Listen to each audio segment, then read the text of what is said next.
This is an audio recording of the advisory team on policies and practices. This is meeting number 13 on August 11th, 2021. The meeting will start at 6 o'clock. We're in the Ignite building. There we go. Okay, so Michael is the star of the show at the beginning here. Yep, but we're going to just do a quick welcome and check in, and because of how everybody's feeling tonight, we're going to say one thing that you like to do when you are totally exhausted. Is there one small thing or big thing that sort of like refreshes you when you're home or somewhere else? What do you do when you're completely exhausted? Like if you could do one thing right now, what would it be? A pot of fresh ground coffee. That would be good. Lots of coffee. That does sound good. With 2 extra scoops. Yeah, Before exactly. Liz, what's something you do? I brush my teeth. Very good. I like it. I have also overbrushed my teeth to the point where I have a bunch of damage. Okay. Yeah, that's what I do when I'm super exhausted. It wakes me up. All right. Sarah. Go sit outside for a few minutes, get some fresh air.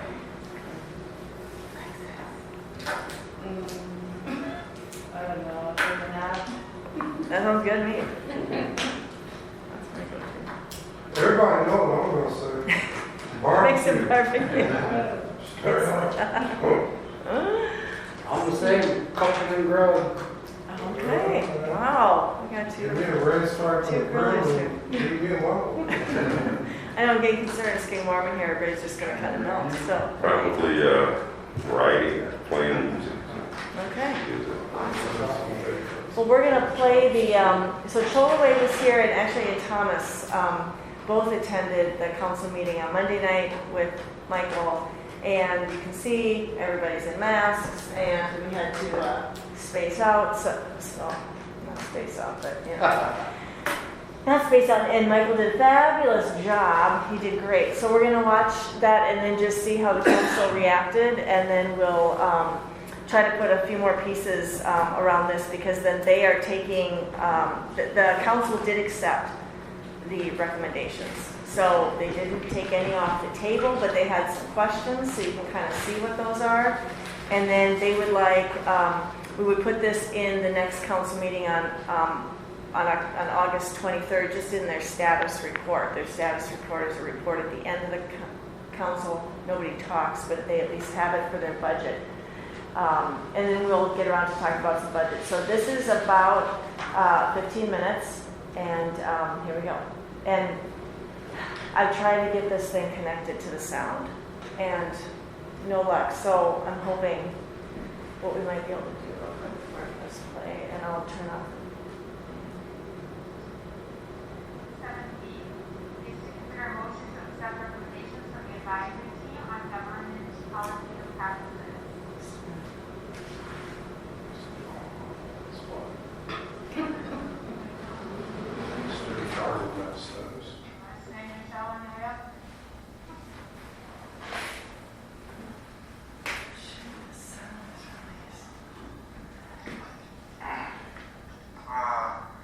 Thank you, President Norton, Mayor Wilson, Chief Warren, city staff, and Mayor Lee. Is the volume up on the television?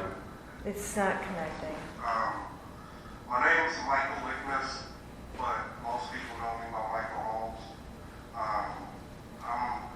I'm here representing the advisory team, and we're on some recommendations we've been working on the last few months. You know, we've met, had 3 meetings, May, June, and July, and some of the items we discussed were strengthening neighborhoods, improving the government engagement community, and lifting up local leaders of diverse backgrounds. One of the first things we talked about were the results we wanted to see in Redmond. And some of the things we continue to hear that would make our city a better place for all of us. Residents would view every neighborhood in a positive light. More neighborhood engagement. Red Wing will be a place that includes leaders from diverse backgrounds.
something that's really dear to my heart is I've always been saying lately a teen center, youth center.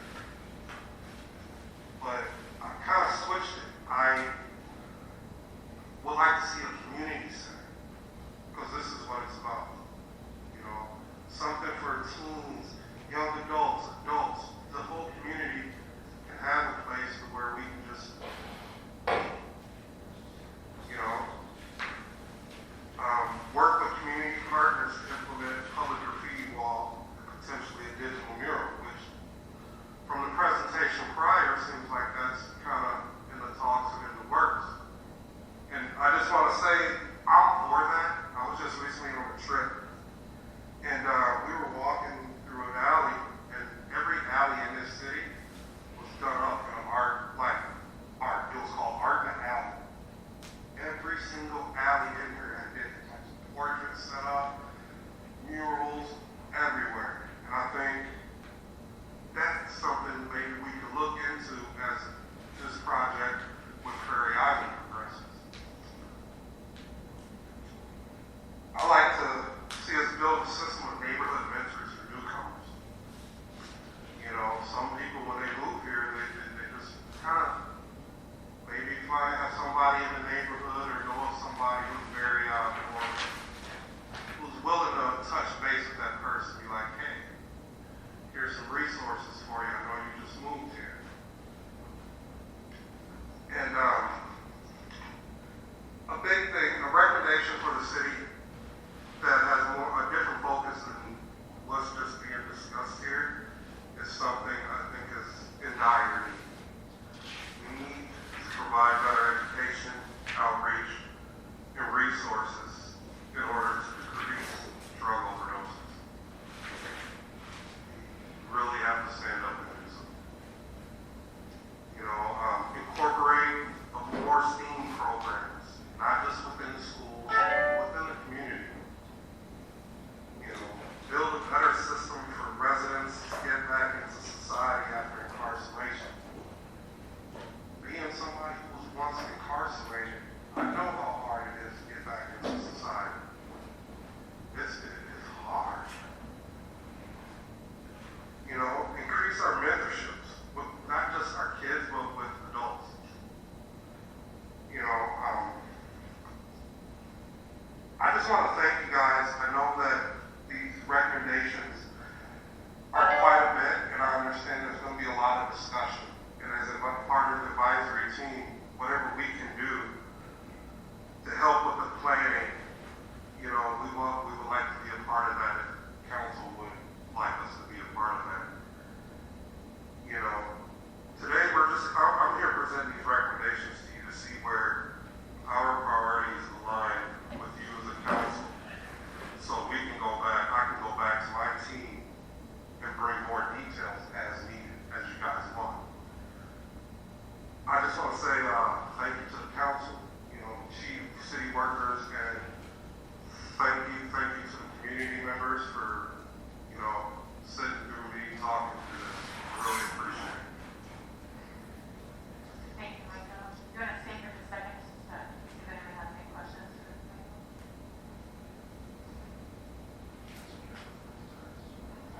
Everything. Thank you so much, Michael.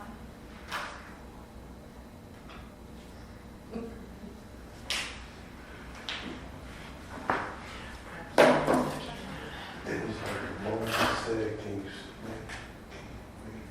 answer this question? Sweat here.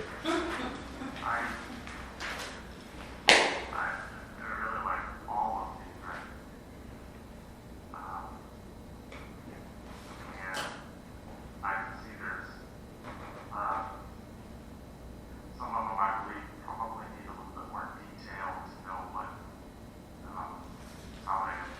how they would be implemented, like the mentorship program, like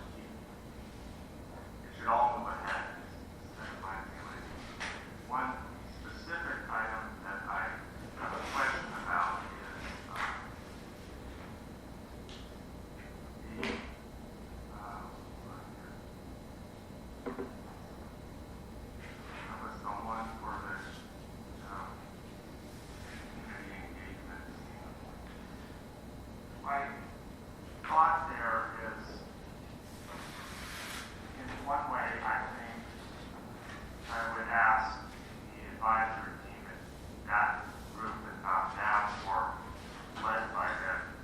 My concern would be only that if you create yet another group, and it's not that that's in and of itself bad, but I feel like the advisory team is sit for that right now.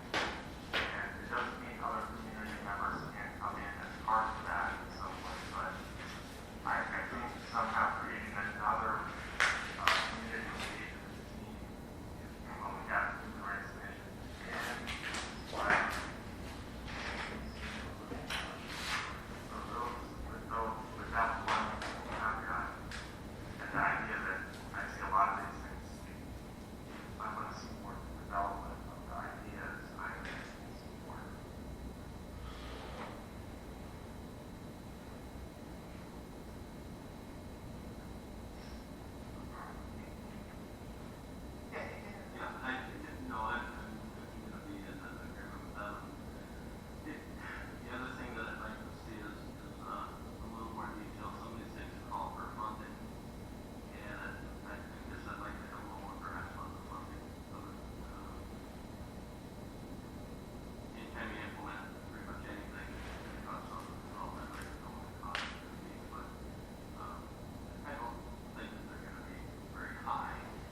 So that is what happened on Monday night.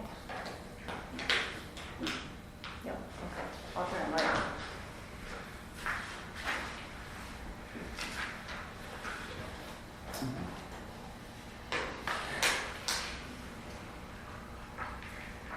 So Martin did a great job, didn't he? Yes, he did. All right, well, we all did it. Three y'all clapping for each other. That's the end of the day. So, so here we are, and one of the ideas is for tonight is really to go through, there are a few here that the group, that the council seemed to want more, brainstorming around. So I kind of started in on a couple that were easier, that first page, and, just trying to create, okay, what would the policy sort of say? How would we do it? What is the budget? Because when the council goes into its budget, that is one thing that they're going to look at. So if something has a low budget, like, I think this first one is a good example of something that could be implemented right away. It has no budget to the council. The time is relatively low. It's really an expectation to other people. So it would mean creating a criteria. That doesn't mean you have to do it. But it just means that when people come to the city for funding for events, there would be some criteria there that they have to say, they have to show or demonstrate how they're going to be more inclusive through either how they're planning it, the programming they're offering, how they're reaching out to people, and that's sort of just a policy in place that right now people ask for the money. We've talked about this, and then we kind of give it. But that idea of how are people trying to make their event more inclusive is not really considered. So I was thinking of what the council might want, and some of these are blank that we could talk about tonight, but that's an example of here's the policy, here's how you would do it. The budget is none to low, the time is low. The staff accountability, I just tried to think of who would actually be doing that. And then the timing. And the timing, this is one that could happen right away, and then as they're considering what they're funding in 2022, they would be considering that. So, Could you give an example of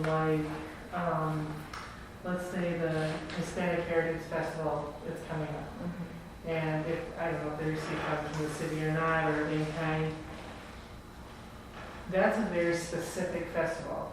How would they be expected then to make that more inclusive when it's a cultural festival based on one culture? So my opinion is that is a Hispanic Heritage Festival, so they can already say, just in what they're saying, here are all the things that we're doing to bring out. So it's not inclusive to all activities, or if it's inclusive, it can be inclusive to just the one? Well, that's a good point, Liz. I mean, that's where I feel like we might be cutting off our own foot, because we want to have we want to establish cultural festivals. If we do an African American festival, that's really, it's yes, you're inviting everybody to attend, but we're not marketing it to be inclusive to all the other ethnicities in the community. So I think we might be, I think those parameters have to be pretty open so that they can be, and meant by those that are meant to honor a specific culture.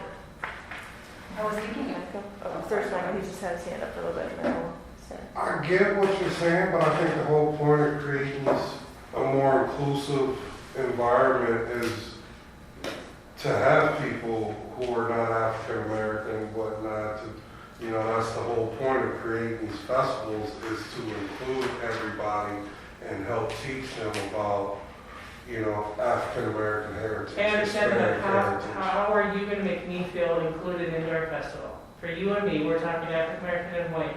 How is this going to be marketed so that I feel like I'm wanting to be there and I feel like I'm there? So if we're taking city funds for this, I'm just playing devil's advocate on this, because I think it's really important that we don't set our own parameters and then not be able to have our I'm not trying to set no parameters.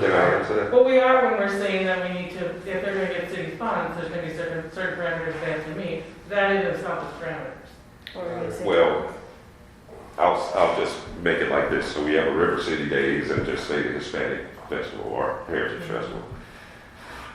The River City Days is pretty much a citywide event, not catered to anyone, but it's specifically event-wise and cultural-wise to white Americans. It seems to be, and that it is what it is.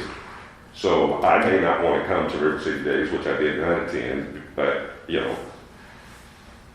it's not because I don't like the country music or whatever music's offered, the food that's there or not, but that's just for me. Some people might not think like me and might, even for younger people too, they might want to have an artist that, performs hip hop, which is, attractive for young artists. Now to the heritage, the Hispanic Heritage Festival, I think it would behoove you to go if you are interested in, learning more about that culture, Hispanic culture. So I'm gonna try some of their foods, listen to some of their music, things like that, if that is. And I'm not answering, I'm saying you're putting it on the person asking for the money. So what, So how do they prove that it's more inclusive? well, I guess, Because we're putting this Well, on it the de- person, like for instance, if I ask, I mean, I'm asked the city for homelessness funds. right, Okay, so I can show that we've opened it up to all those, I see what you're saying. but those specific ones, how does somebody who wants to put on a Polish folk festival, Mhm. how do they prove to the city when they're asking for the funds that they are making it inclusive? Well, Because that's what I we're don't think asking it's the city. something in that aspect. I don't really think. I think, well, when I thought of the making community events, I'm thinking more of the River City Days. Anything that is built around the community as a whole. So, like I said, the River City Days, the holiday strolls, and those things like that. That's what my thoughts are of making those more, inclusive. And I totally, And then but we're Sarah saying and- city. And right. event. And how do they answer that question? I mean, that's something I guess we'll have to figure out together. How do we, find out how they're doing it, or even the planners of those events. They can brainstorm and come up with some ideas, and if they can't seem to, reach out and see, what kind of information they could gather, or some kind of information to make it at least feel like they're including everyone in the Red Wing community, and again, for those events that are community-wide. So, Sarah and then Alexis. I'm sorry. You both had your hands up, yeah. So two thoughts. First, a huge portion of what I do for a living is write grants, and every single grant that I've written in the last year has had a portion of how is the work you're doing supporting diversity, equity, and inclusion, and if you cannot prove to us you're doing this within the next 2 years, we're pulling our funding from you. So this is the movement that it's going, so to add it here is on par for what's happening in the world today. The second thing that I was thinking when Michelle was reading through this was, I think that right now in the world, when people start talking about inclusion, they immediately go to racial inclusion, and there's multiple marginalized groups. The LGBTQIA plus community is marginalized. Women have been marginalized. Racial minorities have been marginalized. And so if there was language in there of becoming more inclusive to one or more marginalized communities, and then maybe make a list of them, that would expand upon how they could identify how they're being more inclusive. And that's what I was trying to get at, is we need to set that language, because it's our policy recommendation. So we can't expect those coming to the city for funds to tell us we need to have that language detailed out. Because you're right, they are in every grant I'm writing to. I just wrote 2 more grants, they're in every one. But that language is already identified in the policy, in the grants, and the information supporting the grant background and that's already identified. So for us just to say inclusive, we need to have that language in there. And Alexis. Nope, go ahead. No, I was just gonna say, kind of, when I heard when you had said that, I was just wondering, I was kind of confused, because okay, George Floyd's wife, for instance, there was a lot of learning going on, healing, all that, and everybody felt included. Even though it was a healing space for, you know, people of color and everything, I saw everybody up there. You know, how can we get that? I just feel like it's a personal thing, like if you don't feel welcome, don't feel welcome. I don't know. Because like up there was so many different cultures coming through. There was Native Americans dancing at George Floyd Square. There was, you know, all that and everything like that. And everybody wanted to go up there and learn. You know. Yeah, I understand what we need to, because there's been events that I don't feel welcome at a lot of the events in town, at all. Yeah. So I don't go. But I think these are our proposals, so we need to have that detail in there of what we expect that to be.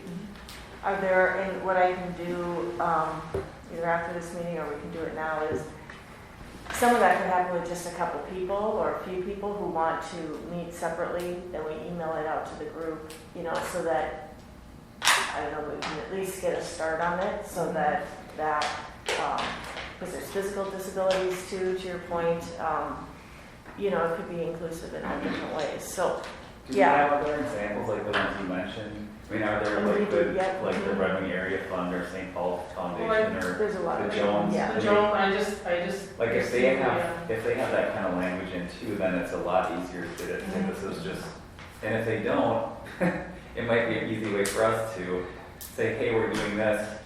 I mean, even just going the other way too, to get some of these other organizations pulling in the same direction. So I'm sure they. I just received the Jones grant Monday, and they have that language. They have it in there. Okay. I also think too that I'm really sorry my brain does not work. Someone gave the example of a Polish Heritage Festival, but I don't remember who said it, so sorry. But for the example, it's not that that festival has to be inclusive in showing more cultures at that festival. It's how do we know that everyone's invited to that?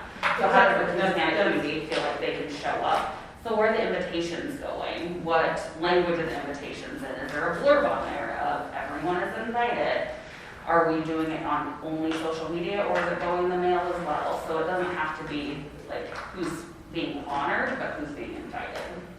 Yep, and that's exactly why specifically it said a cultural one, is so that, because that's how many people identify that, is how do you feel, how is that marketed to everybody?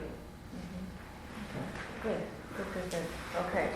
So, are there specific people who would want to get together separately, or, and I don't want to, you know, do this every single time, but we can either have a small group meet, or I can send out a couple of different examples and have people weigh in by email. Does anyone have a preference about what we do? Because this one is getting down to how do we actually put this down on paper and provide something real specific to the council. And you guys are all pulled in a million directions, so I don't want to ask for another meeting. So would you prefer if I sort of list like maybe 2 or 3 examples, at least for the first run? You can kind of think about it. If everybody likes 1 or 2, we can do it that way. But really, if we decide that it needs more work, maybe 1 or 2 people, after you thought about it a little bit, will say, yeah, I'll give an hour to working and coming down. So are we talking about any event that goes on in Red Wing that we want to make sure? This is only Just for city city funds. They come funding. to the city for funds. Okay, For instance, I'm going in a week staff for homeless. okay, I got it. And I have to prove how I'm going to make it inclusive to all. Because it's the only part, you know, the city has to have something. Just city tax dollars Okay. or income. And Everybody. yeah, I guess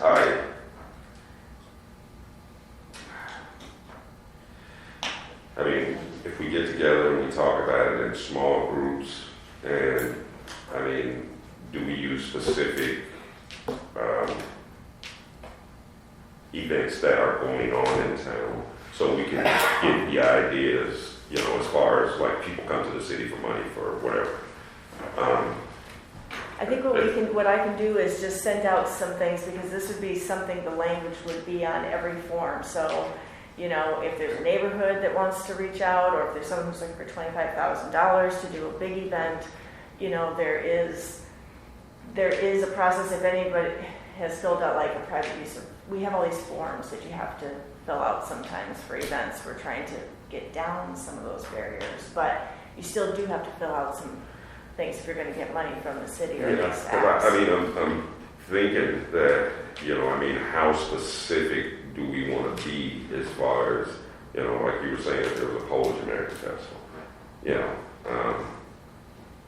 I mean, isn't it just as simple as saying, we're inviting everyone, all backgrounds to come and enjoy, come out to, learn about Polish American history or whatever. That's already out there.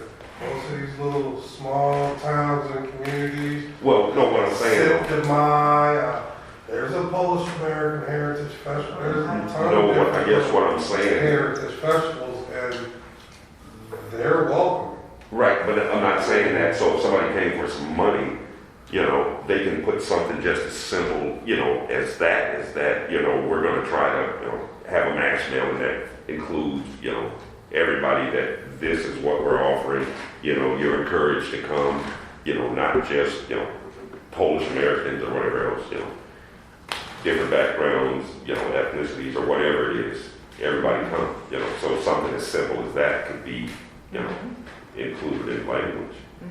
Alexis? That's basically what I was gonna say, because I was gonna say, can you give me some examples or something, because, excuse me, but my pregnancy brain is No. bad. And No, so I think- there I think wouldn't like- need to be enough or anything to sit down if you want to include it that way, I guess. And again, my thoughts on inclusion, and again, they're only for, like I said, the bigger events that Red Wing sponsors themselves.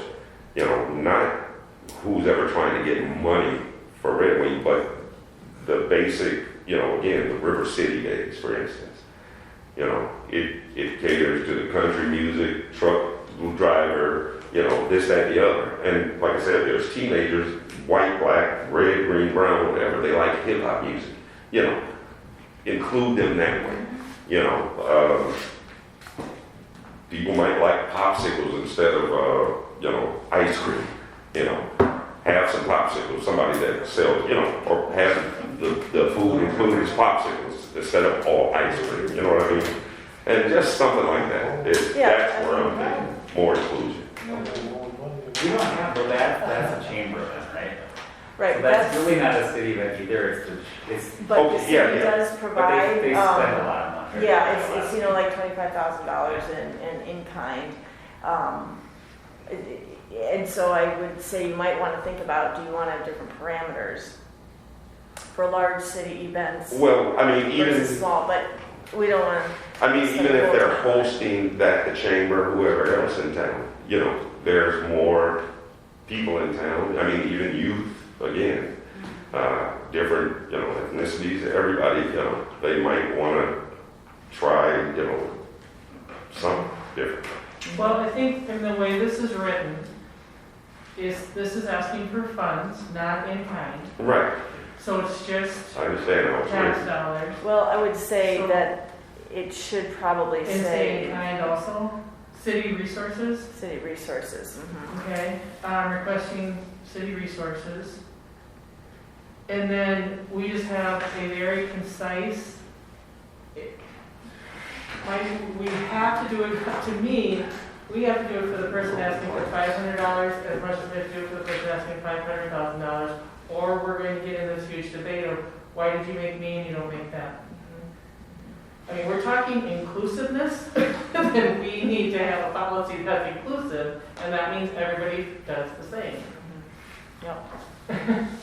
The heading on this is help make the community events more welcoming. Could this be as simple as adding to the application, in what way are you ensuring that all residents of Red Wing feel welcome at your event? Like, that's the goal. That's what we're saying. It's our a goal is. narrative, kind of, yeah. What? At least just a narrative, so it's top of mind. Yeah, like, in what way, what steps are you taking to ensure that all residents feel welcome at your event? Then if it's the Hispanic Outreaches event, a Native American event, what are you doing to make sure everyone knows that it's here and can come? Right, and I mean, if you did want to do something simple like that and then evaluate it after a year and see, or 6 months, what are people writing? What are people saying? Michelle, are there people who can hold events who don't have any use of city resources at all? Mhm. So like what?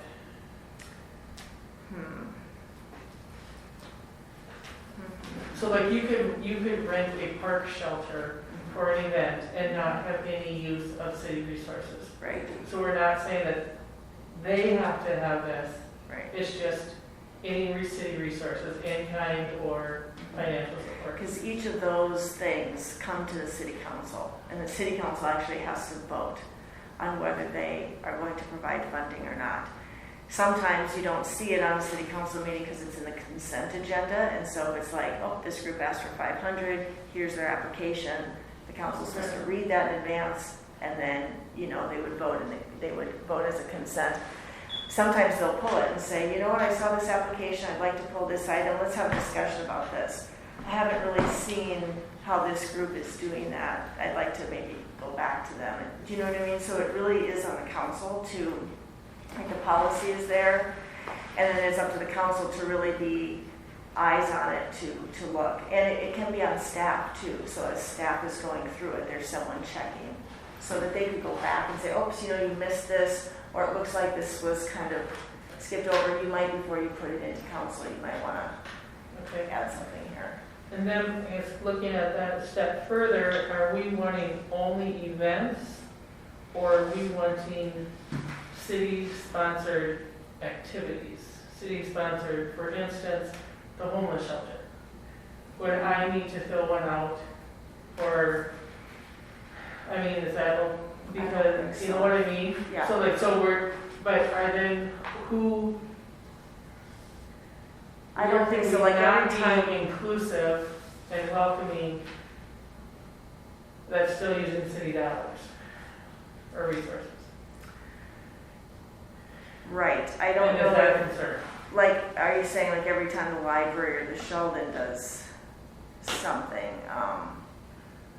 I'm trying to think of another situation like the homeless shelter where, you know, there are entities that are city entities like the library and the Sheldon. I'm trying to think. There are buildings like Mississippi National where, you know, I don't know. You probably can't say, hey, if you're going to have an event at Mississippi National, Right. you know, I don't know if the city.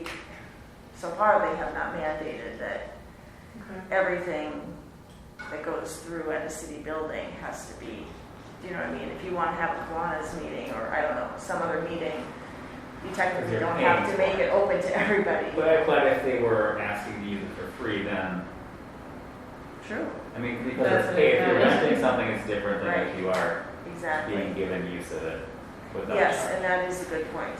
I think. Mm-hmm. I mean, They're that's- asking for their fees to be waived or something. Versus so, making money. yeah. I mean, it's like there's a Yeah. little difference there, I think probably. what I should probably do is go back. I mean, at this point, we can come back to it if you want, but I was wondering if I need to go back probably and are people leaning more toward a general thing like what Sarah brought up? What steps are you taking to make sure everyone feels welcome or to your event? Or are people wanting more detail where it says, you know, what are you doing in planning? What are you doing in promotion? What are you doing in outreach? What are you doing, you know, would you rather that it be kind of a simple thing? Or, I think the general statement of what are you doing to make people feel more welcoming, or make it welcoming and inclusive to all, and having them define that, because I'm gonna guess that many don't even really think about it, and it would give them a thinking, you know, something to think about, and how they maybe brainstorm how to change their event, since it's on there. do you think we should list things like you mentioned, whether it's race or age or physical disability, and or just kind of leave it sort of open? A lot of the grants that I write, they have like, for instance, you know, but it's not a Right. whole set, it's Yeah. some. Okay. What do you guys think over here? If they've got any examples, if they could forward those to you. Oh, we've got examples. I've got examples, yeah. Okay. Yep, so why don't I I send think some of seeing those some would be out? helpful, just to kind of, Yep. I Okay. think there's merit both ways, but I think maybe looking at Jones Family, Wings, Mayo's, I mean, the local ones, because they're already, those are ones that are already in our community that are looking for those answers when we, you know, when someone gets community funds. And then the nice thing about that too is if people are all doing a similar style, for people asking for funds, it's not like, well, why are you asking? It's like, well, for everyone is that, you know, it's become just the kind of the gold standard. Yeah, I would say 60% of grants is about the same for everyone. Okay, good. Okay, there are some in here that we'll get to. We can kind of probably go a little bit quicker on this one, the school district's Flight Paths program and Ignites Learn to Earn. I connected really briefly with Mick Wedland, who runs the Flight Paths program, and because of COVID and everything else, they're really going to be working hard during the fall semester to get kids interested. Kids just fell off the map last spring, and we all know it, you know. What is that? So we can, and Alexis, we can probably, because we've had links in here, and just so that we don't take time to explain, because we have been doing this for a couple meetings, but I can resend you some, yeah.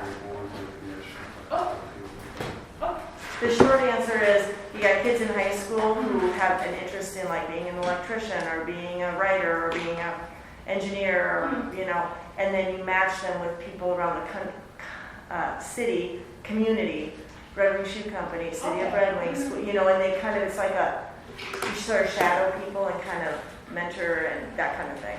Okay. Does that make sense? Yeah. Okay. Yeah, okay. But he was super excited to hear that the council had approved this and that we would, you know, because we have a lot of different departments. I've been in his ear quite a bit. Okay, good. So Excuse me. the idea would be the kids would actually be doing it spring semester. My daughter, they had to take her to the hospital, so I had to go here. Oh, She has great. bad asthma, so you guys forgive me, please. Yes. Yep. Yeah. Oh, yeah, so are you, but you Yeah, I leave? have to go. Yep, okay, So, yeah, I'll catch up with you here, or okay, somebody here to take notes. okay.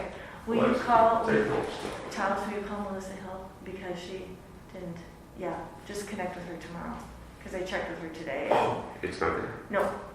So just give her a call, maybe by phone or bring some, you know, hard copies are good or whatever. I hope I Okay. sent it right. Yeah. Okay, I just want to let you know. Right. So, I hope she's better. I hope she. Yeah, she's asthma, but she does some things that she shouldn't be doing that causes some things. So thank you. Okay. Okay.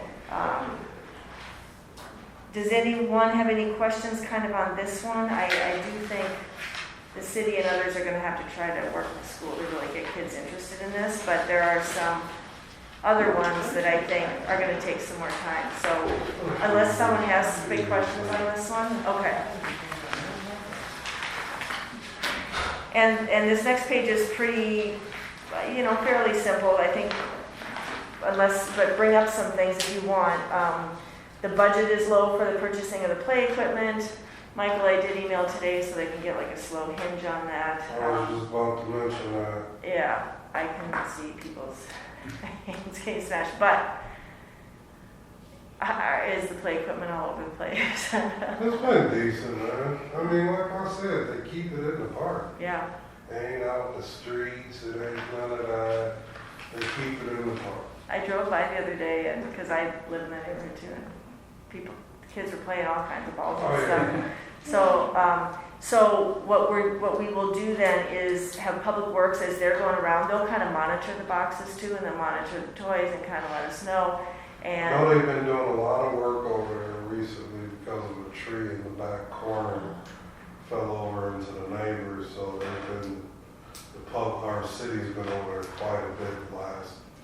I mean, you should have seen them, they were down there 19 night, they were there at 7 o'clock in the morning putting in work trying to get the place ready. yeah, So- yeah, they're doing good. Yeah, they work hard, and most of these boxes will be probably built over the winter, because that's a little bit of a slower time. But it'd still be nice to get, you know, even just one, maybe 2 more in during this summer, fall, and then we'll add a bunch next year. So that's exciting. So Corey, I think that was your idea. Woohoo! Yay! Yeah. Speaking of those, building those things and all that, and something that we've talked about is the possibility of creating a community engaging event where we can bring communities for wherever the things, whatever park it's gonna go to, and let the kids paint. Mm-hmm. Yeah. Well, I remember when I was younger, we had something, and I would actually go to the park in the mornings and we would paint or whatever. It was during the summer. And I don't remember what it was called, but Oh, it was Park like, and Rec, we used to have a really Yeah. good. Let's find it then. I know. it was, I used to what look was at it called? that. Summer rec. Summer Summer Rec. Rec. They were at all major So parks fun. and it was really It was fun. really fun. That's why I was like, why did they stop, and when did they stop doing that? Because it was like, it was basically what is said here. You know, it's just, it was actually, I went every morning. I get up and, It's like a month or 2 months or something? yeah, it was in the summer when school was, That's really yeah. fun. It was my summer job for 2 years. Yeah, field trips and- Yeah. So did you- The Y, They do it. I think the Y was the one who funded that, but, The rec program. yeah. Nice. So, but to Michael's point, it might be really cool to somehow get a sort of a neighborhood painting, you know, Kill is a that what you're couple saying? birds with one stone, you know, get the community more aware of what's going on, because that's obviously been a huge complaint, is the community talking about, they don't know about this, they don't know about that. Well, now we're giving them that opportunity to know about this, to know about that. This is what's happening here, you know. So what would you propose, Michael? Would you like say, hey, everyone in the South Park neighborhood, this is your night to kind of come? Yeah, let's have maybe, I don't want to say a competition type situation, but maybe a different, like, let each park, kids or whoever in that neighborhood, come together, paint the box, however they want, and then we could showcase it. I like that. You know, which, as, once again, you're killing 2 birds with 1 stone. Michelle, would the city have any information on like the history of how the neighborhood was developed? For sure, yeah. Because Yep. maybe it'd be fun to give out that history and they could paint the park, their box according to the history of their part of town. Yeah, it would be, I mean, and maybe just provide it and then the kids of the neighborhood could decide, do they use it or do they do something different, but they would at least have that information and. Because they that could might really- bring out some of the cultural development of the community too, on how the neighborhoods were developed. Okay, good, and, let's see. So, I wonder if there would be like a group almost like Reveling Arts or someone who would have like one artist per, and they wouldn't even have to be an artist, but just someone to kind of organize or Yeah. be there at the box, you know, or it could be a neighborhood person, you know. Maybe. Okay. Art Reach, would they team up or Just take them some- maybe they're like. Outreach they're for the like- kids. Yeah, that's where Anna from Harvard, see if she would we have any funds that we could support them Mhm. with that, with an outreach thing? There's It is one of the paint companies does free paint for things too. I don't remember which one it is. Okay. Maybe she would be. And maybe the Reading Art Association would, you know, it might be a lot for Anna to take on, but maybe they would partner with her and, or do something to kind of have a art unveiling or whatever. Art program at the high school, get those kids involved, another avenue of getting the youth involved in the community. Okay.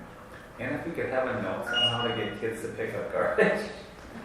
That's been one of my things that it's like, actually after the parade though this year, it was the best I've seen. So somebody's getting the best. Except that somebody at the council on Monday, was that Becky who said that? I can't remember. And she said she'd had a meeting with Michelle Larson from the chamber. And there was so much garbage the Really? next I day. thought it was took better than- hours and hours. It was better than the last year, I thought. Was it? Oh, Wow. But maybe it's because someone picked it up. That's what I wonder. Okay, because I looked later in the day, I'm like, oh, this is a lot, because I remember being really frustrated, like, come on, parents. It's like, you're there with your kids, it's like, don't just leave candy wrappers everywhere. Right, yeah. Like, my, that drives me insane. Then It's people sick, don't, you ain't they don't- insane, stick my daughter on, she'll take care of that for you. but Starting anyway, off that night to your night, she made sure somebody dropped something. Like, she come out of nowhere, just, you gotta pick up your garbage. My son is the same way, he runs up to people who are not being nice to her. Gets to know him up. Now, little girl, you gonna get me. Well, the other thing too, this next one with the police officers in the parks, you could almost do a paint night when the police officers are there, and then you kill Yeah. 3 birds with one, you know, and kind of maybe, but, this went over too with, you know, budget is kind of low, time is, I mean, you know, not, but medium to high, just to acknowledge that it does take some time. But, I think that can go into place. That'd be a good introduction to the community and let them know about the police in the park as well. Like, hey, we ain't forgot about it, it's rejuvenated, you know, here's the beginning of something in the future. yeah. So on this one, could I have like, you know, in the winter time, maybe, you know, I know it's weather dependent obviously, but, like some sledding, like at Twin Love, like a half, just get some outdoor air time too. Because we have such a beautiful community to, sledding, ice skating, And I used to Oh, do that. is that ice cream? Yeah. They did that. Sure, it's not- Did they? Okay, because I like this stuff. That's right, that's every night. I mean, remember the ashes, I remember hearing them. Okay. No, I was just But making those sure are because I was like- like, I thought it stopped for a couple years. Maybe it's not. Those kids- Part of it's the weather. Huh? Part of it's the weather, I mean, Yeah. it'll freeze the ice. Yeah. Yep. I In understand that. January. I know, I seen the guy out there with that water hose a few times last year, and I'm like, man, I feel for you, bro. I was just making sure that there was the. And maybe they could even do like a, you know, skate with the cop at TI or something, you know, I mean, just, I mean, I know it's hockey season, so that gets really tough, but Skate sometimes, with a council member, yeah. get them out there involved too. Good point, that's a very good point. That's the reason that they can't get out there. Talk about everybody, all the other employees. Honestly, that's, That's true. I mean, like, seriously, that's a big consensus in this community, is that people are complaining of, they don't ever see their council members. I mean, that's on, you know, that's whatever, but I'm hearing this. And I think that's a great point, not only the police in the park, but let's get these council members involved. It's just during election time, you see the politicians, no matter what. I think one thing though, that remember is that the police will be paid during these times and the council members aren't. And They you know, still some of get them are- stifled. Yeah. Well, yeah, if they're stipend for their meeting, it's like asking us to go do it. You know, why the advisory team go out and do it so they know who we are, you know, so.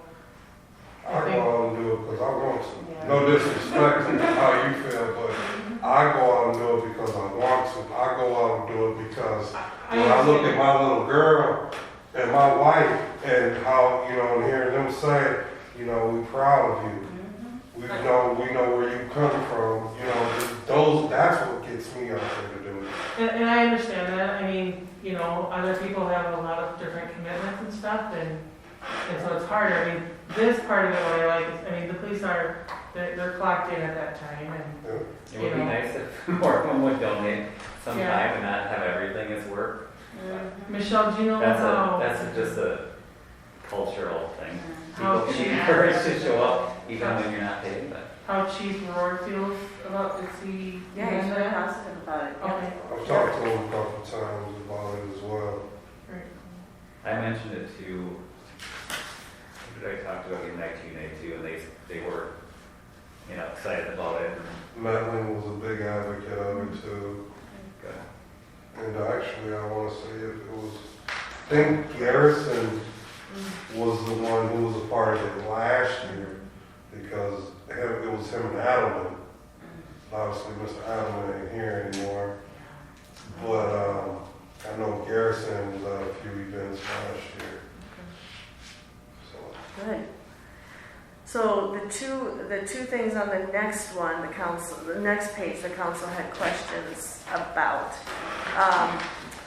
The second one, a couple council members, Evan and Dean, said, they weren't quite sure if that needed to happen, but we can talk about that. And then the one above it, the African American Heritage event or the cultural heritage event. So maybe, and I think, and you saw the council and what they were saying, and I think their concern was the city doesn't often, they don't really just on their own do events. They're not an event organization. However, the things that you guys have been talking about for a long time are that events really are a big part of how people feel welcome. So I'm wondering if you want to have some conversations about maybe, not what would be there and all of those details. Not that. We're not going to talk about the food or the music or any of that, but more about how would this maybe get planned? Who would some partners be? Are there already current spaces or events or organizations that could help with this, Michael? I just got a quick thing. What if, like, the create and or support an African yada yada, what if you just took create out of it? And it says support an African American heritage event and or cultural event. I think that. We understand, and I kind of expected them to kind of question this one because it makes sense. They don't usually create the things, but their support. They're the funders and. Yes. And they have to carry the torch. So if this is important, and I think that we can go back and find out how much and ask for, a pretty good chunk of money perhaps to help kickstart this. Do people have ideas on who might organize or partner or something like that?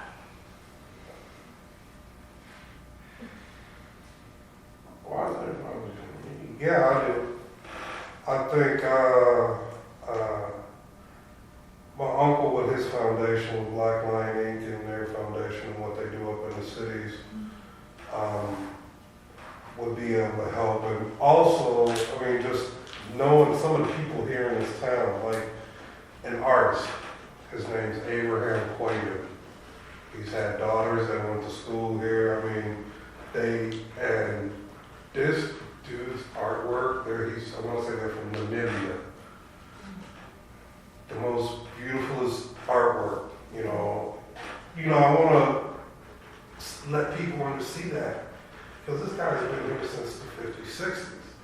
Not a lot of people know about him and what he does with his artwork. Can you tell me his last name again? I'm sorry. Quaidoo. It's Quaidoo. And does he sell his artwork? I think so. He's one of those guys really, because he's an older gentleman. So he's real reserved and, he's got a lot of family here in town as well. He raised $4, here in this town, so. Yeah, I think there are some people that would be able to help. I got a cousin up in North Dakota who just did this wonderful event. He actually just graduated from NDSU with his master's in education, and he did cultural events that he's doing up there. I think we could bring a lot down here as well. His name is Frederick Edwards. So there are some people that could help with that. Sarah, you had your hand up too. I have a suggestion and then a question. So suggestion of groups that may already be together that might be willing to get involved is the Friends of Immigrants group. I don't know if they're still actively meeting, but if they are, that might be a good place to start. And then I'm just gonna say my question, and it probably is gonna come out wrong. So making sure that BIPOC voices are being uplifted and that they're not being erased by white voices.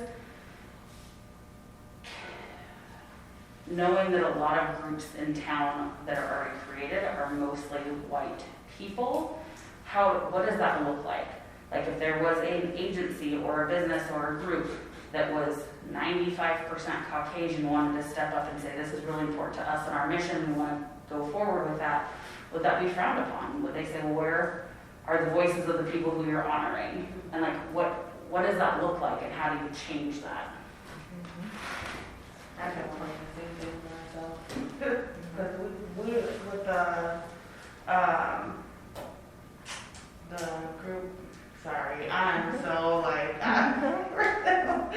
but with the Red Wing Nonviolent Protest group, that was a question we continuously have because we can't get people to, you know, even To join and do things. no.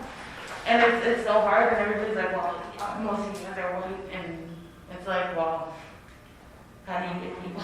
There's no. Oh, you're saying, Alexis, that most of the people on that group are white? Yeah, so I like, see. it's like, so that's why I was like wondering for like this, you know,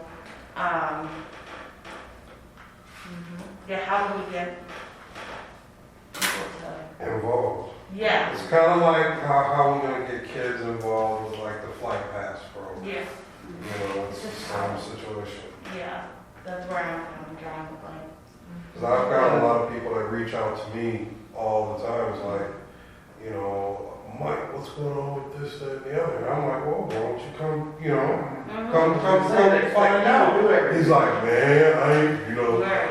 you know me, Mike. I was like, well, you know me as well, but you also got to know there's a time and place for all that mess, you know, and, you know, but they have a lot of knowledge and a lot of insight than me or anybody else. It's like everybody has their own input, but they don't want to get involved because, like, example, It's not.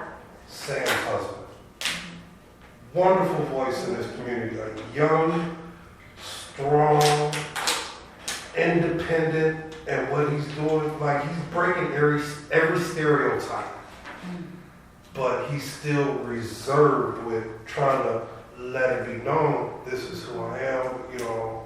Well, I'm because I've talked a lot with Sam and Kristen. So like, I know like that it's a majority of like it's not a safe space. They don't feel like it's a safe space, which is understandable, and that's why a lot stay quiet. And so like how can we make that a safe space? That's why a lot of people didn't get our numbers. Nobody was showing up to our events. Yeah, Because they don't feel like running businesses, which is understandable. Can I be super honest? When I don't, every time I comment on that, I've gotten really, really, really shot down by the group members. But we're not gonna really get into Right. that whole stuff. It's more, I hear what you're saying, and I've heard that about other groups too, that people are really, you know, whether it's afraid or you know, just I don't feel- come I out, don't don't feel come out. safe anymore. Welcome. So how could, so when we have people who are really good at having resources and knowing what they might want in an event and things like that, that's something to really talk about. How do we, Sarah, you got your hand up. You know? Yeah, so, like, I'm thinking about who could do this, who would be good partners, who would do this. So let's say that Outreach, Youth Outreach, Hope Coalition, and the United Way, all the big nonprofits in the community that want to make change come together. Well, all four of those have white women as the executive directors. So if the four of those white women come together to do this, I feel like the response would be the same response when Michelle brought the racial plan forward of, well, white woman wrote this. So, like, wanting to do something, having the community experience and planning and grant writing, like having those experiences and access to the community is there. But how do we balance that between, okay, potentially the four of our groups could come together to create this thing to do this, but then the group that we're honoring is left out. So how do you get beyond that? And it takes like, I mean, it not only takes people, but it takes like this unbelievable like excitement and enthusiasm from the people planning it to make it successful. And I remember like when I used to do events with the Historical Society. And I was like, you know, just out of college, like, this is the coolest thing ever. And I mean, literally, I'd be up till 4 o'clock in the morning making stupid little things because I'm like, this is going to be cool. And it was. And we had like thousands of people come those first couple of years. I got a different job. The next people, it wasn't their thing. And they had like 50 people show up. And it's like, because I went back to them, like, oh, this is so depressing now. So it's like you need someone who's like got that fire that will like this is going to be great. Because otherwise it'll be, I don't know, it could be disappointing too. So finding people who are like jazzed up or giving them that belief that this is going to be cool, you know, we're with you, but like giving them that confidence or that voice, like you said, kind of too. And I don't know how you can, you know, get that more behind the scenes support without being the ones doing it. I don't know, does that make sense? And would people come? Because what I'm hearing you say maybe is that would people come, do you think? Or do they feel like that isn't something that they feel safe doing? I feel like it would be different if, we're the ones to plan it. Or what? We're the ones to plan it. Yes, yep. That's it. That's just what I feel like, because then it's more safe. So maybe it's finding the funding to pay some BIPOC folks to plan it, and you're paid, it's not volunteer, it's actually, you're being paid to do that work. You know, reach out, find whatever music, food, promotion, and paying.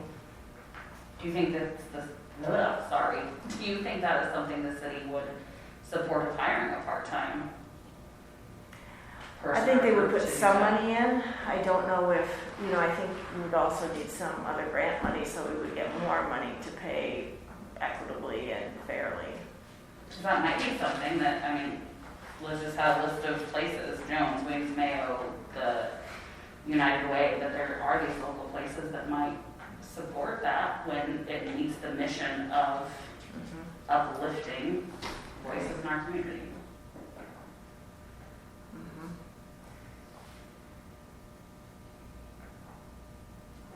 Michael, you had a list of people that you made, but some of them didn't live here, but one of them you said had done something like this before. Do you think that they would get involved like here, even though they're not from here? Oh, the person I just mentioned earlier? I can reach out to him. It's my cousin's husband, Frederick Edwards. I can reach out to him and see. You know, I don't want to overwhelm the young man because, you know, recently graduated young, you know, like this young man, I'm just amazed by this kid. You know, graduated, master's of education, daughter's turning a year old tomorrow. You know what I mean? Raising a, you know what I mean? Even not just him, but there's other people I feel got a voice too. You know, her husband. This dude has an unbelievable talent for what he's doing, traveling how many hours per day from school to back to make sure he keeps his family together. That's a lot. You know, I look at those are the things that get me. You know, is that commitment, you know. And I don't see a lot of those. We've talked once and twice here and there. He's like, it's like the same thing as Chris. It's like, feel that safe space because he knows his mentality of if somebody says something crazy to him, which I'm kind of the same way, but I'm able to kind of reserve myself as I get older.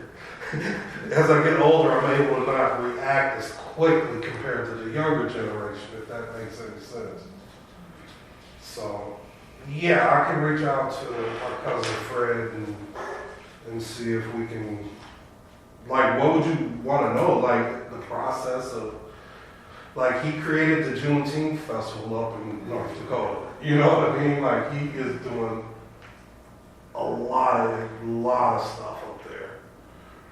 And it could be someone that is aid, either someone like that, you know, if he's able to, or someone who has done it before, but then really engages with local people so that it's a community event that people want locally. And maybe there is someone here locally who you know, has done something like this before. But I mean, I think that is, it's easy to say, let's have an event, but like what you're saying, Alexis and Michael, it's harder to really make people feel Well, like this is for them and to make them Okay. feel. Yeah, I was just using my experience for an example. A good resource to That's talk the only to. thing that I've really been involved in like that, so like. Yeah, but we would want to make, so like you would, you know, it would have to be something that you would want to and your family would want to come and your Mhm. friends would want to come and, you know, and like you said, it's planned by, like Sarah said, you know. Yeah. But Sam Brown might be a good person to talk to too, just for ideas on pulling, like pulling some ideas together as far as like the steps he went through. I mean, because he did that on his own and it was like wildly successful, you know, so like, I mean, he's done that before too, so he might have some, I know too in Rochester, the Somalian community, because I was in meetings years ago with them, and when they really started coming into Rochester and growing as a community, they were very successful of establishing their name, a name for themselves in that community, and integrating with the white community of Rochester. Extremely educated, extremely wealthy, you know, but they really made their presence known and have done very well there.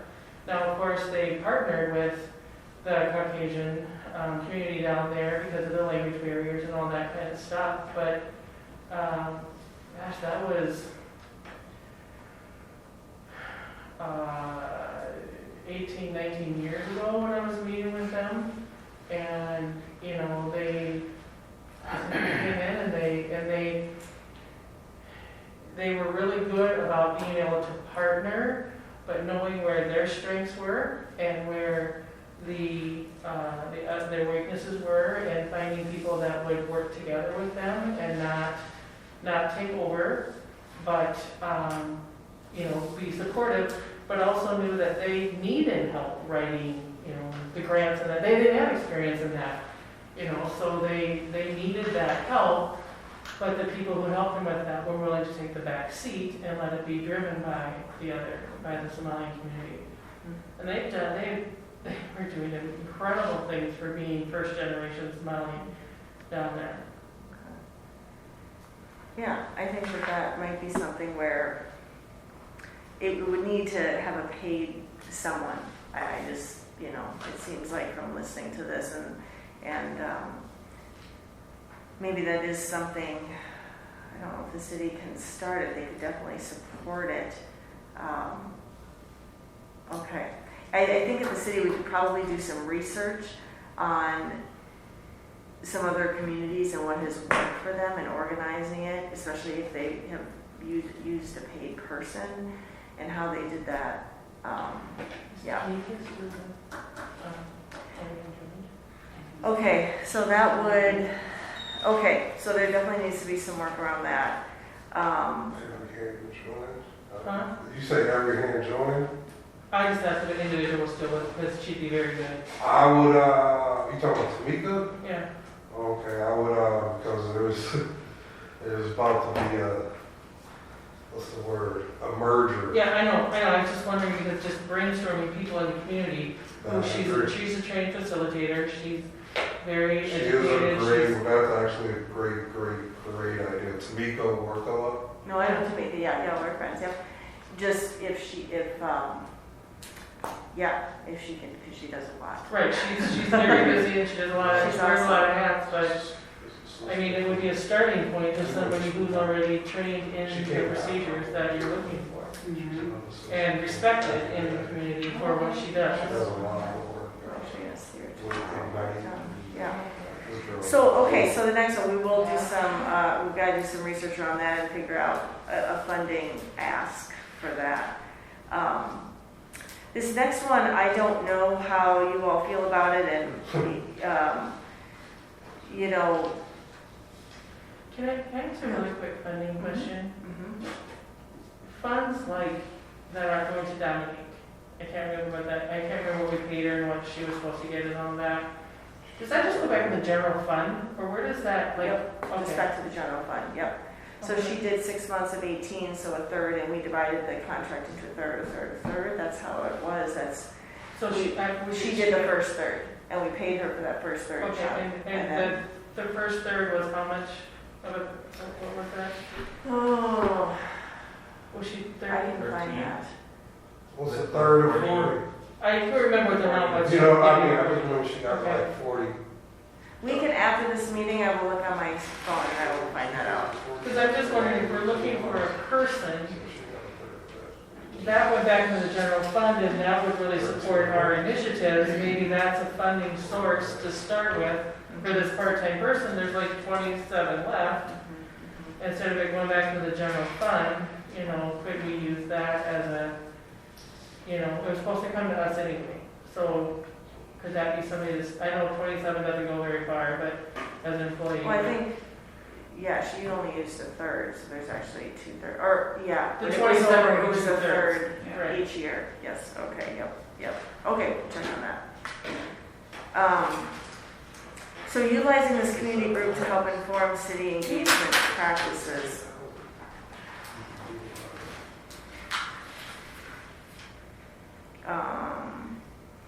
So this was just an idea, and I think I probably brought this forward. Now, Evan's point was, you know, we have an HRC, we have an advisory team. You know, I don't go to those groups with my engagement questions necessarily. So, you know, I was thinking of it a little bit differently, but I don't know with this group. We didn't talk a ton about this one. The group said, you know, we like this idea. But, and maybe you don't have, you know, a feeling one way or the other. I just want to open that up and see what you all think. I kind of agree with them. The more and more I look at it, because that's something I've been really looking at, is like, we've already got enough groups that kind of are already doing what we're requesting. I mean, hello, us. You know what I mean? Us as the advisory team, that's basically what I'm getting. They want to create another advisory team, so I understand not wanting to do that. I would Yeah, rather that's see fine. funds going towards a person to help these initiatives than another small team. Because you asked me for 5 people, on an average, probably 3 or 4 are gonna show up at every meeting. And how much can, you know, will much get, what are they reporting to or on or, you know? Yeah, no, that's a good point. And like you said, the funds could go towards something else that's getting some action. Yeah. Okay. So we'll skip that one unless anyone has any other strong feelings. Okay. Lift Up Leaders program, this seemed to have a lot of support and timing, at least in my mind, was that 2022, at least a chunk of it would be spent in planning it. You know, the cohort would start probably in 2023, which, you know, is a way off. So I don't know how you feel about that.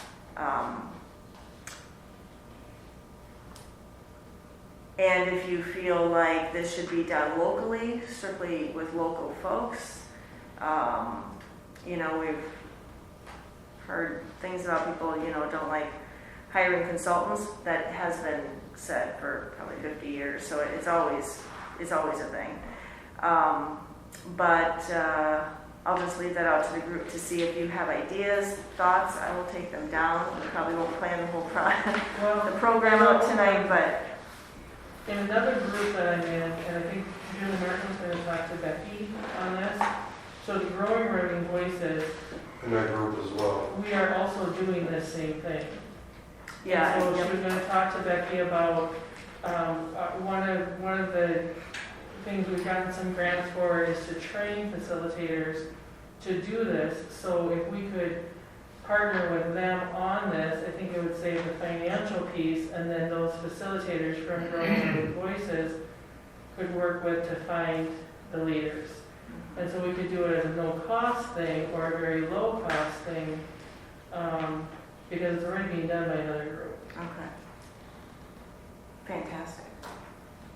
And Julie's gonna And maybe the talk to city can support that in some way, you know, Mhm. so that it becomes a funder and/or I could see if, however that group decides to do that, but if they would want city support in helping show how the city works or you know, making people feel more welcome in that kind of leadership. Because we had a meeting a couple weeks ago, and it was to start brainstorming of how to identify so that we are very exclusive in who we identify as, and it's going to it's going towards like one main person with maybe 4 or 5, so that we have maybe a a leader, you know, from the like Jenny Wendland's group, you know, and a leader maybe in the LGBTQ group, and then of course some of the ethnic minorities and that type of thing. So have 5 or 6 leaders that we identify to be in those target groups. Okay, so really, this could be more of a supporting a program that's happening. Mm-hmm. Is that what you're thinking too, Michael, as someone who's in that group? Yes, ma'am. Okay. All right. So I know That was good. Maybe we Yeah, can. And that would move the ball forward maybe 6 months or a year. Oh, yeah. Mhm. Yep. Yeah, because ours is an 18-month and we're like 6-7 months into it. Okay. Yeah, it's not easy, but it is easier to give money than to do all the work, as you guys all know. Mhm. It's still not easy, and someone on this tape is going to say that Michelle Lisey said that getting city money is easy. So I did not say that. but if a group like yours is doing the work, that's fantastic. Okay. So same with this next one with the teen center, the family center, I don't know what, but it just made me think. I had a really good conversation about a month ago with the interim director at the Y, and the way that she was talking was more in that direction. And I don't know, Michael, if you've been able to, or it could be something that's totally new. It could be something that's morphed from something that's already here. As in what? Well, just to make that a reality, that teen center or that community center. I don't, with, the amount of empty buildings within town, that I think would be phenomenal, would be great for a community center.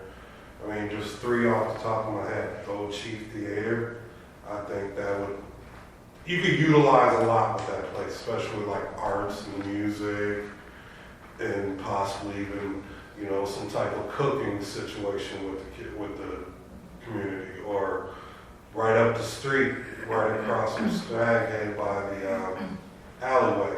There's the 2 restaurants with, it's 3 levels, multiple offices, and a barber place, or, used to be a hair salon. I mean, that could be utilized in so many ways. I mean, Jefferson School, it's endless with Jefferson School, the possibilities that could be done.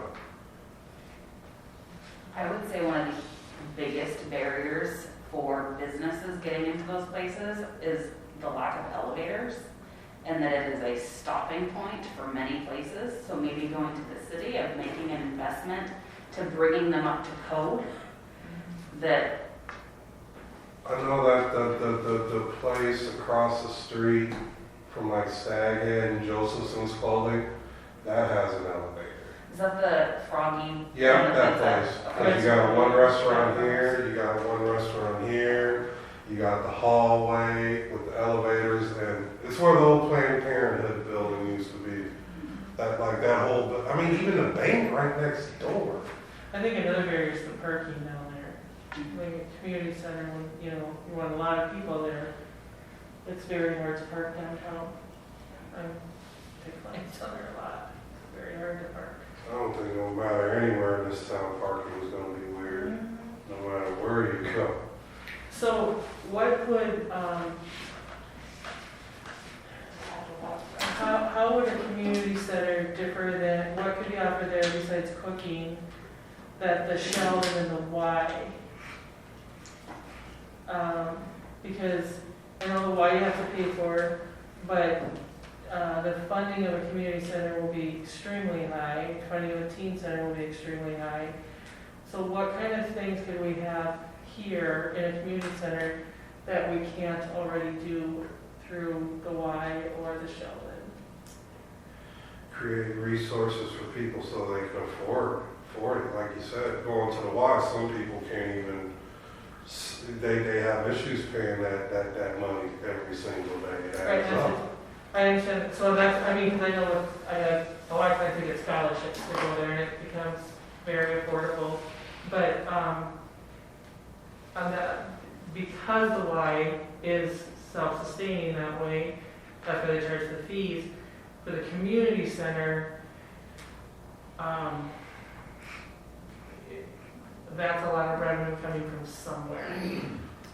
So could the city, I'm just wondering, because no, it doesn't seem like, unless somebody else is doing it, could the city just play the role of being a convener to say, okay, we're gonna hold a couple meetings, we're just gonna get everybody in a room, and that's not solving the issue, but sometimes you just need a group to start that conversation, and then you can hear from, let's say, the Y, and are they thinking differently with you know, because they're looking at all their spaces, every nook and cranny, how could they be different, how, you know, and then looking at, okay, then you got people from the city, okay, how much would that building cost, how much would, you know, and you could have people in the room that could maybe answer those questions.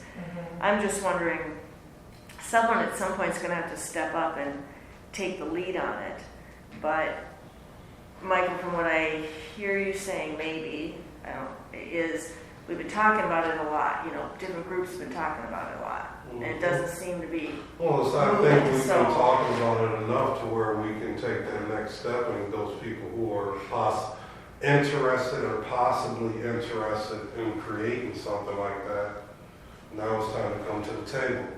Are we talking something that's open daily, weekly, so many times a month? Well, that's, yeah, and Honestly, those are all my the opinion, details, I want it I think. available to the community as much as possible, because that's the whole basis, is creating. That's why I said in the thing, I kept saying teen and youth center, community center, because that involves everybody. So a while back, the community did, I think I know the individual who's behind it, but I don't want to say his name because I'm not positive. But they did a study on bringing in a community center kind of over by like Marie's, right? Oh, I don't know about that. No, I They don't were know. gonna build one. Oh, I mean, it was a local hockey dad who kind of was instigating it. And there was a study done, and there were blueprints drawn up. oh. But, you know, it died away. I mean, part of it was, you know, the cost, but what I love the idea. I also don't want to create something that's, I mean, we have an historic Sheldon Theater that is really a unique gem for our community.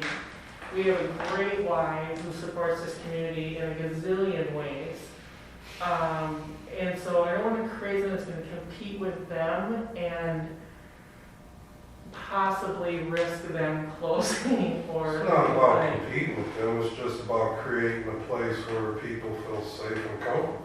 Yeah. Some people don't like going to the Y, some people don't like going to the Sheldon. They just want to have a place to be able to just be themselves. And it's It's like, I don't see no place around here where kids can go have like Madden tournaments, stuff like that. You know, that really bring, you know, video coding. Like, I signed my daughter up for video coding. They couldn't get enough people in there, so they had to shut it down. Stuff like that, you know.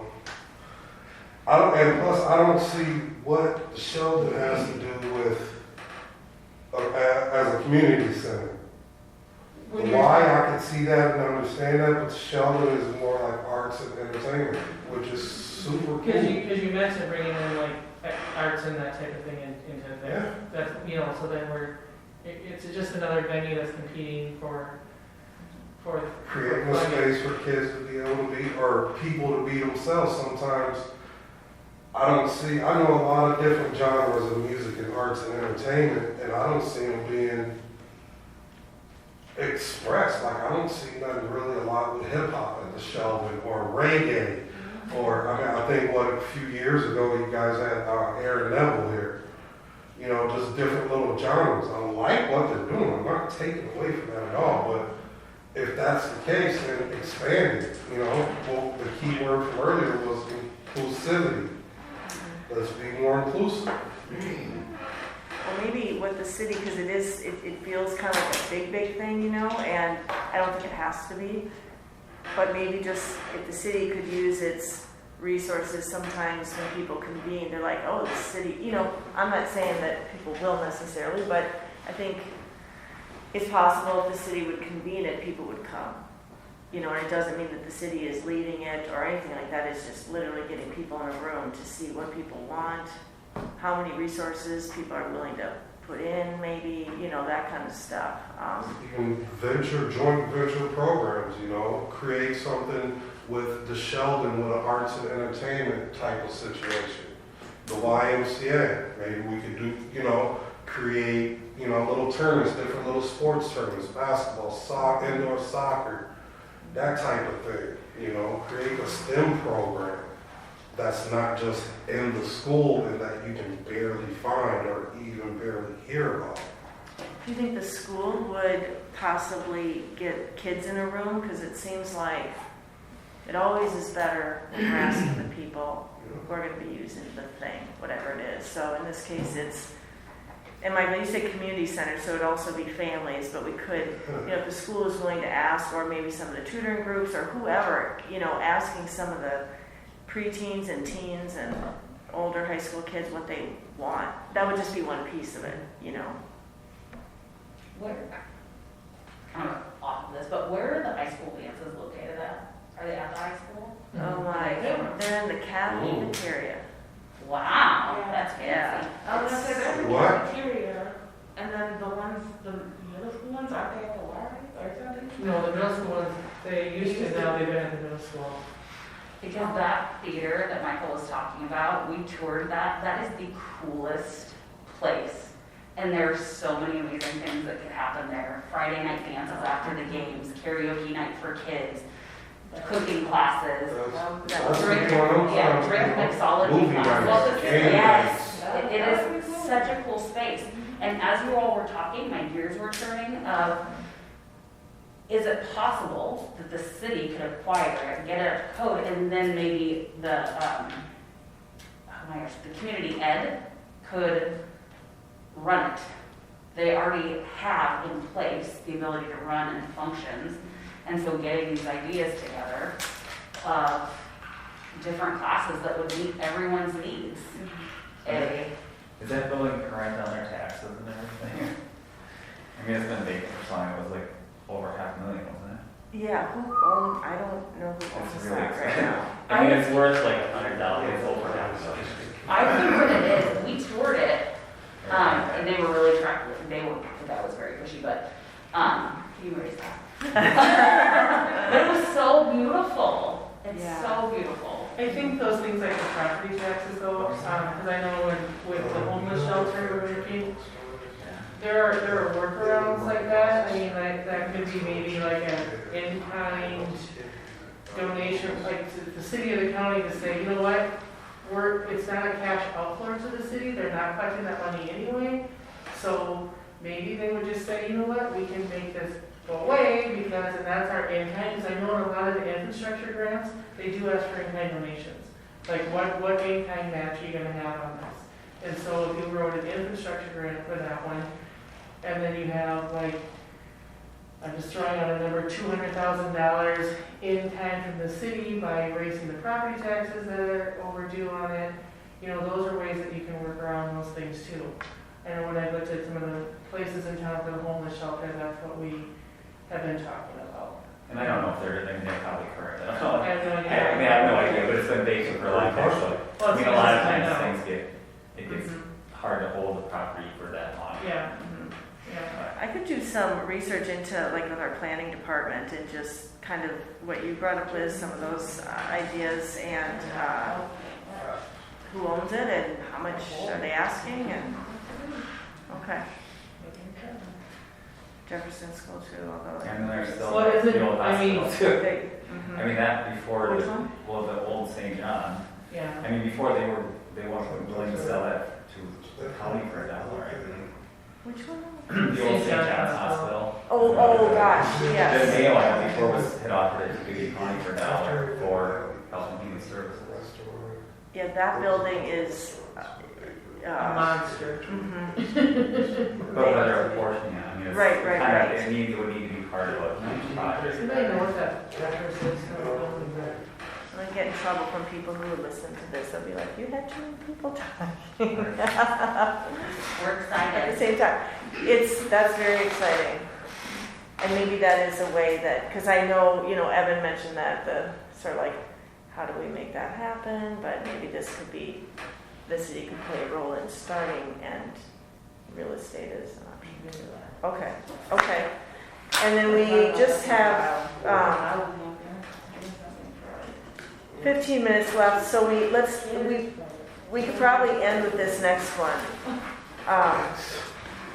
Work with community partners to implement a public graffiti wall and potentially a digital mural. And I did talk to Steve Cohen with our planning and zoning today just to see sort of what things were. And, there isn't, zoning wise, there aren't any issues. The only issue with creating a public graffiti wall would be if a building is downtown and the brick is not painted, you can't paint on brick that's not painted. So, do you know what I mean?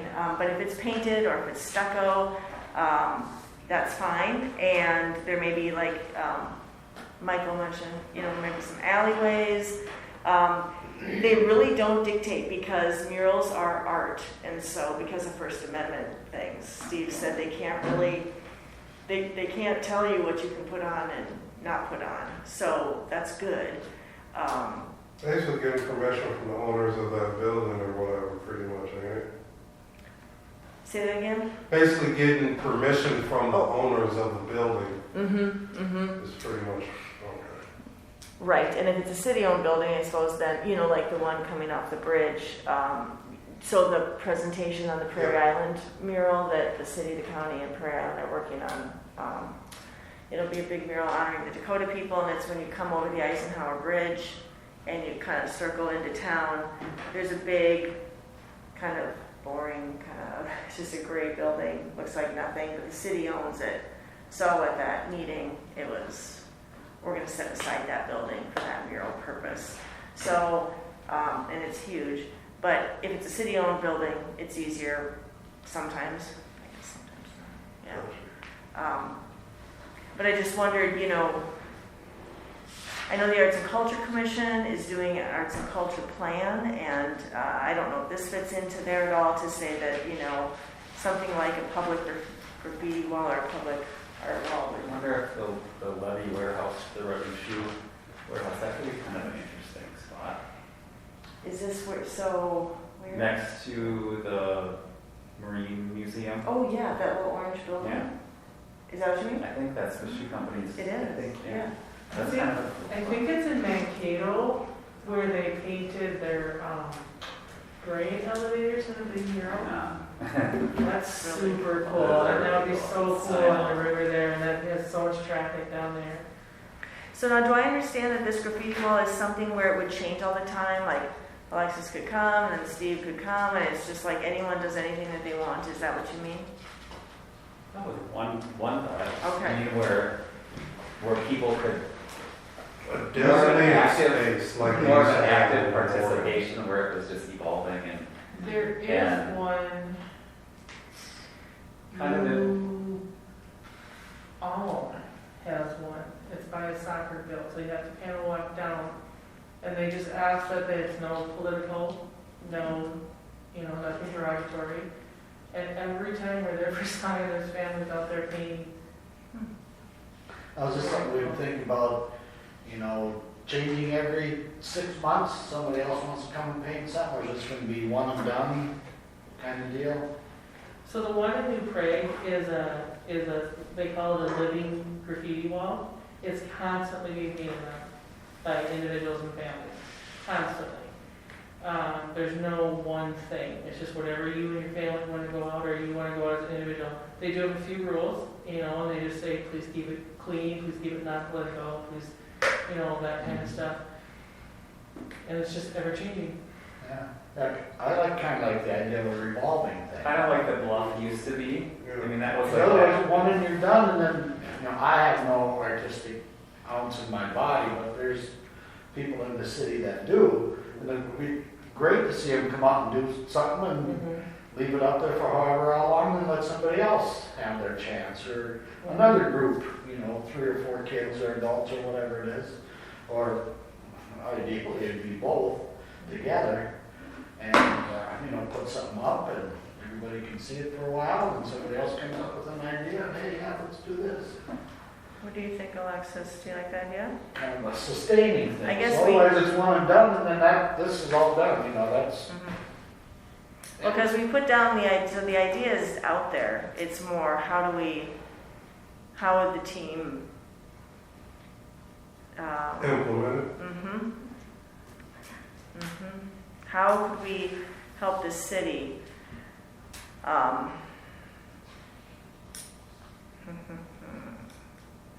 think this might need a little more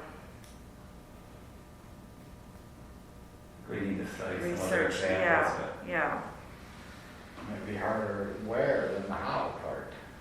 Yeah, I think it's the I where. can see a nice cool mural. There's this little grocery store right across the street. You got this nice little area that'd be super cool. Could do it in the alley, yeah. See, I can see both. I think it'd be neat to have kind of like a living mural where people can go do their own Yeah. thing. But then to have some, I think it'd be super cool to have the Prairie Island one. I think we can have both, but we just drove to Jackson Hole and back, and there was a little tiny town we went through, and just as I, went through, it said City of Murals, and in this town of probably 20 buildings in the whole downtown, 18 had murals up. It was so cool. I was like the town I went to when we took our little trip. Everywhere we went, and that's what sparked my idea. My daughter, we were walking by, she's like, every alley, every mural. It was like, man, okay, I can get with this. And it just had that positive light, seeing the people walk up and down the alleys and interact. Hey, how you doing? Oh, wait till you get down further down. You really gonna like this one. That type of interaction. I love that idea. Okay. I think maybe what needs to happen is, because the council said they like this idea, it's more the how, and I think maybe getting a little more research and figuring out and sending it to you guys about, okay, if the historic districts have some things that they have to pay attention to in the downtown, I'm not, totally sure. I just think we need to get a little bit more information, and then I think they would want some recommendations from this group on maybe. Heidi Bacon with the Artist Sanctuary might be a really good contact for that too, where she's, soon to open. Who's And that? Heidi Bacon, Oh, okay. and she owns the Artist Sanctuary, and Okay. she's very close to opening it. And we'll be bringing in, lots of artists from all over and holding classes and that kind of stuff, so she might, Even the back of the HRA building, I think it's just a blank cement block wall. That would be kind of cool for the Jordan Tower residents. And it's a back alley, but it's a lot of people's front yards, so it'd be kind of a cool place. and And it's city owned. right up the garden there, Yeah, yeah. and it's not very exciting. Okay. So, and then I think maybe we'll save our system of neighborhood mentors and the neighborhood grant program. just because it's 5 to 8. I did want to mention that, so the Strategic Racial Equity Action Plan, new title, has a bunch of the, we wanted to wait until Monday night to make sure that the Declaration of Racism and Public Health Emergency passed, which it did, right? So all of that new information is put in here, and the old language has been taken out, and Laura Prink, who's been working on the report card project, has got a lot of new racially disaggregated data, so she just sent it to me today, so I'll put that in. And then the strategies and actions, the advisory team and the HRC have both done one round, but I'd like to either meet individually with them or just have people come, because we'll have about 3 different meetings, and just have people be able to comment on all the stuff, each page, so that everybody has another shot at it for sure, big and small. And then each of the strategies now have like a timeline and who's accountable, and then how much time and how much budget. So I just want you to know that's being edited, and then I'm hoping in about 2 weeks, and I don't know if people here in this room would prefer to take another look at this and really, because when we did it virtually, it's never good virtually. So would you prefer to meet on this at the next meeting, or would you prefer to meet on it, well, never? Or would you prefer to have a meeting like in 2 weeks, so it would be an extra meeting from the advisory team meeting? Do you know what I'm saying? So there are kind of like 3 choices, and I'm just wondering if you guys have a preference. When would it be?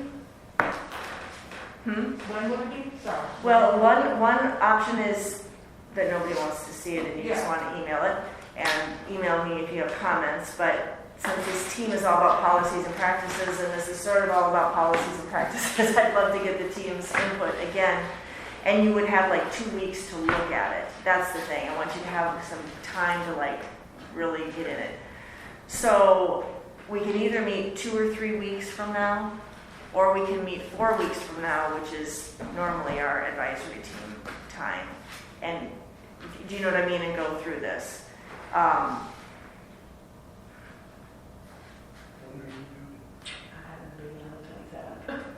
When do you do, Alexis? I'm gonna go on and have a C-section on the 27th. When? The 27th. The this month. That's why I was like, when am I? Oh, the 27th? Okay, wow. Oh, good luck.